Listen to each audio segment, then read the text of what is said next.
వచ్చినప్పుడు రాత్రిళ్ళు నిద్రపోకుండా నా దగ్గరే కూర్చొని జోలపాడింది నువ్వే అమ్మా. నా మొదటి అడుగు, నా మొదటి మాట అన్నీ నువ్వే నేర్పించావమ్మా. నా మొదటి గురువు నువ్వే అమ్మా. నాకు జ్వరం వచ్చినప్పుడు నా బిడ్డకు ఏమీ కాకూడదని దేవుణ్ణి ఎంతగా ప్రార్థించావమ్మా. ప్రతి విషయంలోనూ నన్ను ముందుండి నడిపించి నా విజయాన్ని ఆనందించావు. నీ తపన అర్థం చేసుకోలేక కసురుతున్నానమ్మా.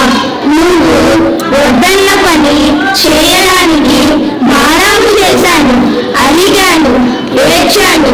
కొన్నిసార్లు నేను చేసే పని ఇష్టం లేకపోయినా తప్పైనా మౌనంగా నవ్వాను.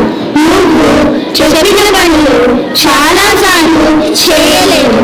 ఏ విధంగానూ సహాయపడకపోగా నీకు ఆరోగ్యం ఎంత బాగాలేకపోయినా అది కావాలని ఇది కావాలని ఎందరో సతాయించాను.